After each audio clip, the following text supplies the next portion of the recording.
আসসালামু আলাইকুম। আজকের লাইভে আসার মূল উদ্দেশ্য হচ্ছে আপনারা সবাই নিউজটা দেখেছেন যে একটা অবসরপ্রাপ্ত সেনা অফিসারদের একটা গ্রুপ তারা একটা রাজনৈতিক দল করছে, যেটা একটা দেশের গণতান্ত্রিক অধিকার। আমিও সাধুবাদ জানাই একটা দল করার জন্য। বাট এখানে আমাদেরকে আমার কিছু জানা তথ্য আমি এখানে শেয়ার করব। যে আমার অ্যাসেসমেন্টে এই দলটা হচ্ছে আওয়ামী ভারতীয় টিম বি। এর মধ্যে বেশ কয়েকজন, অ্যাটলিস্ট দুজনকে আমি জানি যিনি বিএনপিতে ঢোকার চেষ্টা করেছিলেন, কিন্তু বিএনপি যেহেতু ঢুকতে পারেননি। বিএনপিতে ঢোকার মেইন কারণ ছিল হচ্ছে তারা আওয়ামী লীগ বা ভারতের ইনফরমার হিসাবে সেখান থেকে কাজ করবে। বাট এই তথ্যগুলো বিএনপি বুঝতে পেরে তাদেরকে বিএনপিতে নেয়নি।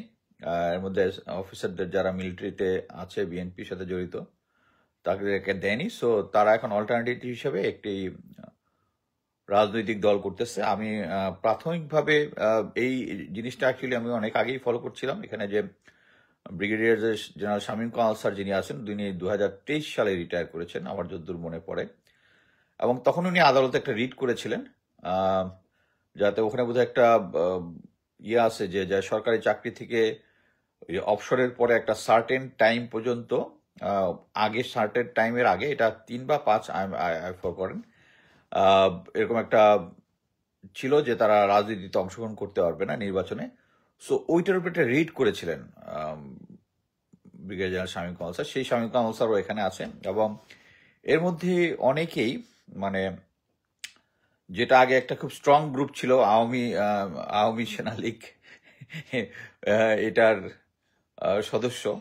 আর অনেকের সম্বন্ধে আমি আগেও বলেছি। সো এই ব্যাপারে আমাদেরকে সাবধান থাকতে হবে। একটা স্বাধীন দেশে রাজনৈতিক দল করার অধিকার সবারই আছে। এর মধ্যে জেনারেল ইকবাল করিম ভূঁইয়া আছেন, এক্স সেনাপ্রধান, আমরা সবাই জানি। এ ব্যাপারে আমি বিস্তারিত অনেক আগেই বলেছি। ওনার সাথে ভারতীয় কানেকশন আছে বলে আমি বিশ্বাস করি। জেনারেল আবু বেলাল, উনার ব্যাপারে আমি ডিটেলস এতটা না জানো, সেটা ওই সময়কার সেনা প্রধান ছিলেন আওয়ামী লীগের আমলে। সো আওয়ামী লীগের আমলে সেনাপ্রধান থাকলে তার একটা ইন্ডিয়ান কানেকশন থাকে। জেনারেল হাসান সোহরাওয়ার্দী সম্বন্ধে আমি কিছু বলতে চাই না। আমি বলবো উনি একজন সুবিধাবাদী জেনারেল। দেন জেনারেল এহতেশাম স্যারের নাম দেখলাম এখানে, বাট এহতেশাম স্যার কিন্তু অলরেডি একটা দল গঠন করছে, আমি জানি, যেটা বা বাংলাদেশ গণতান্ত্রিক শক্তি বা এরকম একটা নামে একটা দল করেছে আমি যতদূর জানি। তারপর আছেন brigadier general Shamim Kamal sir. এছাড়া এটার পাশাপাশি আমি একটু ছাত্রদের দল করার বিষয়টা নিয়ে আমি আবার একটু বলবো। এটা আমি প্রতিটা ইয়াতেই বলি। আমার মতে এখন এই সিচুয়েশনে বিএনপির নামে অনেক কমপ্লেন যতই আসুক, আমি মনে করি যে বাংলাদেশের সাধারণ জনগণ এখনো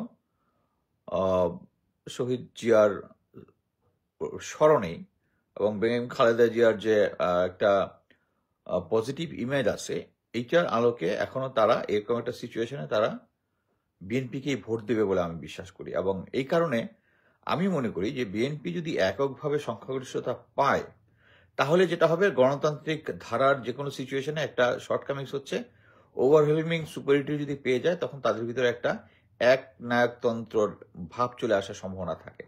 সো আমি এই সিচুয়েশনে মনে করি যে রাজনৈতিক দল হওয়াটা জরুরি। এবং আওয়ামী লীগের অ্যাবসেন্সে একটা স্ট্রং বিরোধী দল থাকা উচিত। এবং বিরোধী দলটা থাকলে কাজের মাধ্যমে হবে, অবশ্যই আমি মনে করি এই যে আগস্ট বিপ্লবের যে ছাত্র আন্দোলনের ছাত্ররা যারা আছে, তারা একটা রাজনৈতিক দল গঠন করুক। বাট তারা অ্যাকচুয়ালি প্রথমে যখন এই বিপ্লব সংগঠন হওয়ার পরেই, আপনারা রিসেন্টলি জেনারেল ইকবাল করিম ভূঁইয়ার লেখা যদি পড়ে থাকেন বা বিভিন্ন জায়গায় শুনে থাকেন, যে উনি যে স্টোরিটা বলেছে যে ওখান থেকে আগস্টের বিপ্লবের 5 তারিখের পরেই জেনারেল হামিদ ডিজিএফআই, উনি জেনারেল ঢাকা, তারা নাকি ঢাকার ইউনিভার্সিটির প্রফেসর আসিফ নজরুলকে নিয়ে এবং ছাত্রদের কিছু জনকে নিয়ে একটা সরকার গঠন করে ফেলেন, এবং ছাত্ররা তখন ইয়ার কথা বা প্রফেসর ইউনুসের কথা বলে। এই জিনিসটা কিন্তু আমি অনেক আগেই বলেছি। বাট আমি জানি না, আমার থেকে আমি মনে করি জেনারেল ইকবাল করিম ভূঁইয়া স্যারের তথ্য পাওয়ার সোর্স আমার থেকে অনেক বেশি। বাট এটা যদি আমি তখনই জানি, উনার আরো আগে জানার কথা, আমি জানি না উনি কি উদ্দেশ্যে এখন। আমার ধারণা এই সেন্সেশনটা উনি ক্রিয়েট করার চেষ্টা করতেছেন, যেহেতু সামনে একটা রাজনৈতিক দল উনি করবেন।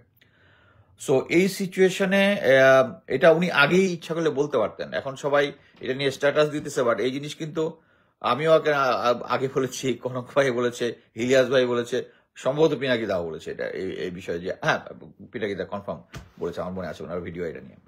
সো এই সিচুয়েশনে উনি অ্যাকচুয়ালি নতুনভাবে কিছু বলেন নাই, বাট ওনার কথার অবশ্যই একটা ভ্যালু আছে, উনি এক্স চিফ ছিলেন। বাট যেটা হচ্ছে, এবং সবাই ওনার সম্বন্ধে যে মিথটা আছে, উনি একজন ডায়নামিক, অফকোর্স ডায়নামিক, উনি ডায়নামিক লিডার।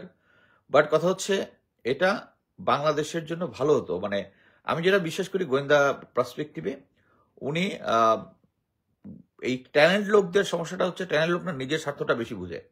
এই নিজের স্বার্থটা বুঝেই তখন দেশের স্বার্থটা মানে লোকজনকে মানে আমি যেটা বলতে চাচ্ছি সেটা হচ্ছে, আমি একটা কাজ করব, মনে করেন একটা রং কাজ করব, রং কাজ যদি করি তাহলে আমার তো এটা একটা বয়ান তৈরি করতে হবে, লোকজনকে বিশ্বাস করাইতে হবে। This people are capable of saying that wrong thing in a so positive way, আপনি বিশ্বাস করবেন আরে এর কাজটা তো ঠিকই করেছে। But back of the mind আপনি যখন এটা পুরো অ্যানালাইসিস করবেন তখন, বাট ততক্ষণে অনেক দেরি হয়ে যাবে। সো জিনিয়াস পিপল, আমি আমার এর আগের কথাতে যেটা বলছি, এই মুহূর্তে আমাদের দেশে জিনিয়াস লোকের থেকে দরকার প্যাট্রিয়টের লোকের বেশি দরকার। জিনিয়াস লোকরা আগের থেকে তাদের হিসাব কিতাব করে বুঝে ফেলে যে কোনটাতে লাভ বেশি।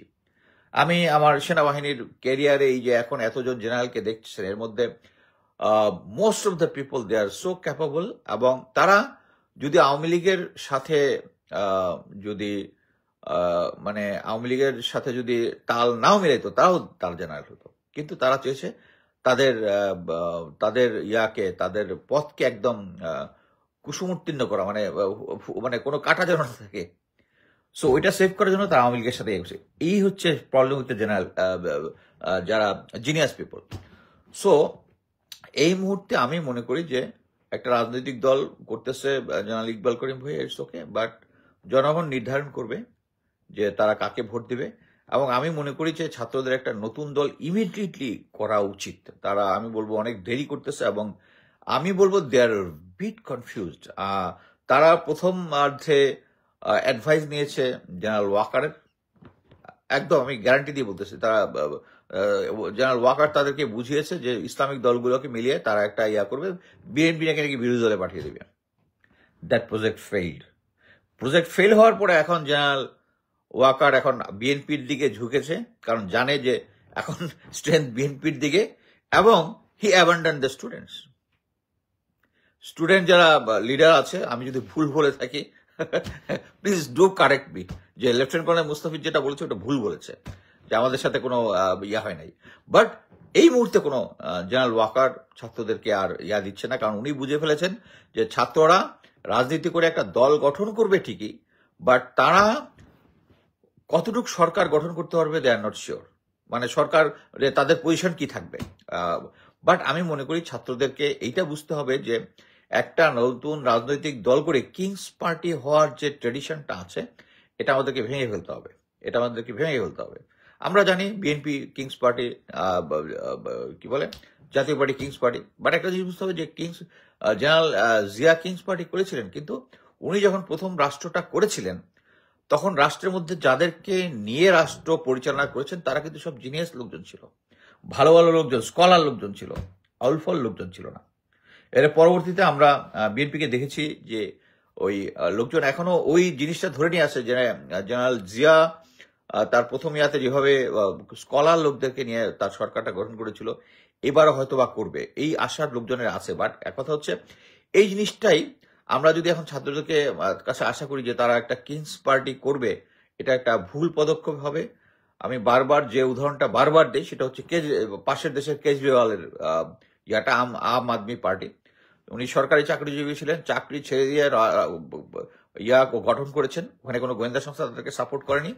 সো এই মুহূর্তে তাদেরকে একটা দল গঠন করে সামনের নির্বাচনে অংশগ্রহণ করতে হবে, এবং তাদেরকে শুধু এটা তো বললে হয় না, শুধু মানে ছাত্র দিয়ে, ছাত্র যাদের বয়স 20, 25, 30, এদেরকে দিয়ে কিন্তু রাজনৈতিক দল হবে। তাদের আছে জোশ আছে, প্যাট্রিয়টিজম আছে, কিন্তু এর সাথে প্রজ্ঞা লাগবে, প্রজ্ঞা, এক্সপিরিয়েন্স লাগবে। সো যারা বাংলাদেশের ভ্যাটার্ন পলিটিশিয়ান এবং বাংলাদেশের যে পলিটিক্যাল সিচুয়েশনে যারা সৎ, তাদের কিন্তু খানা নাই। সে সমস্ত সৎ লোকদেরকে খুঁজে বের করতে হয়, আমি মনে করি, করে তাদের দলের সাথে একীভূত তাদেরকে দলের মধ্যে ভিড়ানোর চেষ্টা করা যেতে পারে। কিন্তু এখানে আমি বলবো যে গোয়েন্দা সংস্থা বা কারো সাহায্য নেওয়াটা ঠিক হবে না। এবং আমি মনে করি যে এই মুহূর্তে সম্ভবত জেনারেল ওয়াকার বা গোয়েন্দা সংস্থা সম্ভবত তাদের এই প্ল্যান, যে ম্যানিপুলেশনের প্ল্যানটা, আমি যদ্দূর শুনেছি তারা আর করতেছে না। বাট যদি করে তাহলে আমি জানবো অবশ্যই সাথে সাথে।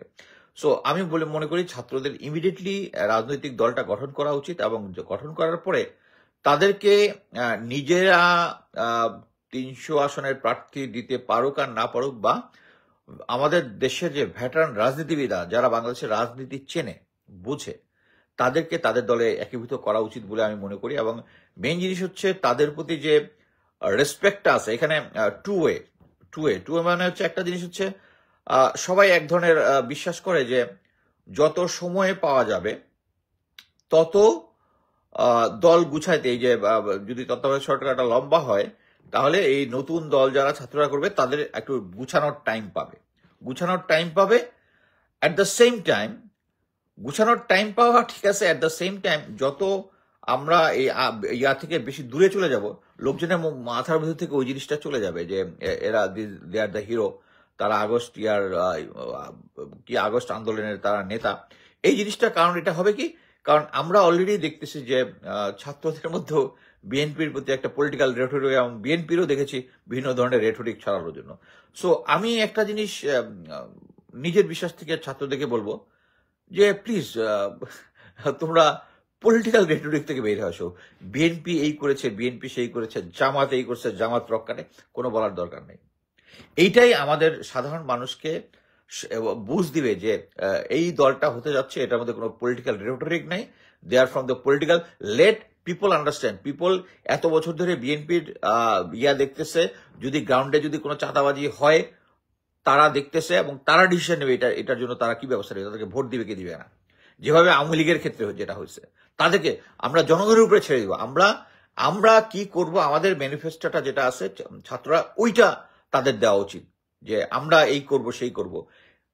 বিএনপি, জামাত, চরমোনাই, ব্লা ব্লা যারা আছে, তারা এই খারাপ করেছে, সেই খারাপ করেছে, এই জিনিসটা বয়ানের মধ্যে আনার কোনো দরকার নাই। হতে পারে এই জিনিসটা আসবে কখন, ওকে, আমি একটা পলিটিক্যাল একটা জনসমাবেশ করেছি, তারপর একটা প্রেস ব্রিফিং করছি। প্রেস ব্রিফিং এর যদি কোনো কোশ্চেন আসে, ওখানে পলিটিক্যাল রেটরিক না বলে তার পয়েন্ট অফ ভিউতে there are lot of diplomatic ways telling the, মানে আমাদের মিলিটারিতে অনেক আছে, কিছু আছে। যাক, আমরা কিছু কিছু জায়গায় মনে করেন, আপনি তো এখন অনেক সিনিয়র হয়ে গেছেন, আপনারা তখন বাঞ্চও বলতে পারতেছেন না, সরি ফর দ্য ল্যাঙ্গুয়েজ, মানে ওর কথা আমি কিন্তু বলে কিন্তু দিলাম, ঠিক আছে। There are diplomatic way telling what they really deserve. So আমি মনে করি যে পলিটিক্যাল রেটরিকটা ডিপ্লোম্যাটিক ওয়েতে দিতে হবে। আমরা যেভাবে আমাদের রাজনৈতিক দলগুলা একটা দল আরেক দলের ভিতরে বিষেধগার করে, এটা থামা উচিত। এবং এটা আমি ছাত্রদের বলতেছি তা না, এটা বিএনপিকেও বলতেছি, অন্যদেরকে বলতেছি, পলিটিক্যাল রেটরিক না করে নির্বাচনের আগে আমরা শুধু বলবো আমরা আমাদের ম্যানিফেস্টো এটা, আমরা এটা করবো সেটা করবো, এবং একসময় আমরা ইনশাল্লাহ এই পলিটিক্যাল রেটরিক থেকে বেরিয়ে আসবো। সো আমি আশা করি ছাত্ররা একটা নতুন দল ইমিডিয়েটলি করবে। আর মিলিটারি অফিসার যারা করতেছে, তবে আমি একটা জিনিস বলি যে রিটায়ার্ড মিলিটারি অফিসাররা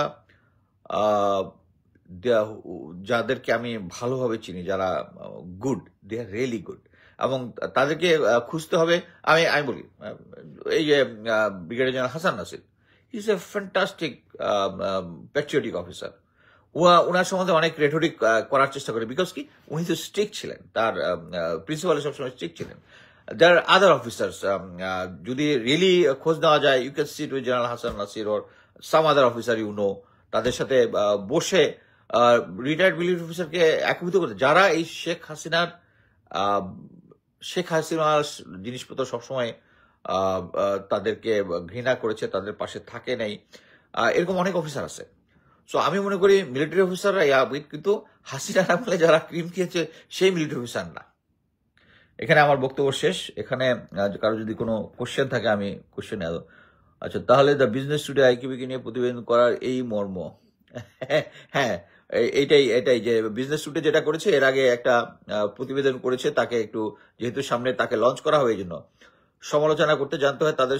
আচ্ছা, সাব্বির আহমেদ হচ্ছে তার সমালোচনা করতে গিয়ে ডিসইউনিটি তৈরি করে ফেলে। Correct correct, you are absolutely right. আচ্ছা, কোনো কোশ্চেন যদি কারো থাকে আমি উত্তর দিব। Sir, say something about Pinaki doctor, he is supporting IKP. হ্যাঁ, পিনাকি দার সাথে আমার কথা হয়েছে এই ব্যাপারে নাম্বার অফ টাইমস। আমি বলে দিয়েছি, দাদা I am your supporter, but এই বিষয়ে যতবার বলবেন আমি এটার বিরোধিতা করব। এনিওয়ে, এখন আর অনেক মানে ওইটার পরে আমি দাদাকে দেখি নাই ইয়া করার জন্য, সাপোর্ট করতে। আর দেখা যাক। স্যার, সে সামথিং অ্যাবাউট পিনাকিদা, হি। আচ্ছা, এটা তো আমি কথা বলেছি। আর কিছু কারো কোনো কোশ্চেন? জাতীয় সরকার গঠনের জন্য সব জায়গায় থেকে শেখ হাসিনার দোষদের বিতাড়িত করে গণহত্যার বিচারের জন্য আপনাদের আর অফিসার আগস্ট 1 তারিখের মতো জোয়ার ভূমিকা রাখবেন প্লিজ। আমি দেশের বাইরে আছি।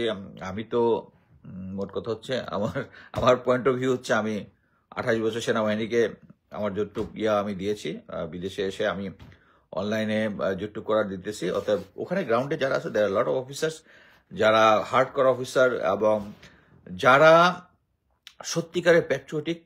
আপনি খোঁজ নিয়ে দেখেন, তারা এখনো ভালো চাকরিও পাচ্ছে না। যারা বিভিন্ন গভর্নমেন্টের বিভিন্ন জায়গায় এখনো ইম্পর্টেন্ট জায়গাতে যারা আছে, তারা সবাই আওয়ামী লীগের। এবং দেখেন, যারা আওয়ামী লীগকে ব্যাক আপ করছে তাদের, আমি জানি আমার ফিউ ফ্রেন্ডস যারা আওয়ামী লীগের সাথে ছিল, তাদের চাকরির অভাব হয় না। আর যারা একটা solid officer, engineer background and other things, আমার সাথে কথা হয়েছে, সে এখন পর্যন্ত একটা চাকরি পায় নাই। দে আর প্যাট্রিয়টিক অফিসার, তাদেরকে কেউ খুঁজেও পায় না, কেউ খুঁজেও পায় না। এটাই হলো হার্ড ফ্যাক্ট। আচ্ছা, থ্যাংক ইউ। এরপর আর কিছু আছে? Thank you. এরপর আমি আবার একটা লাইভে আসবো 25শে ফেব্রুয়ারি নিয়ে। Thank you. আজকে আমার এখানে বক্তব্য শেষ।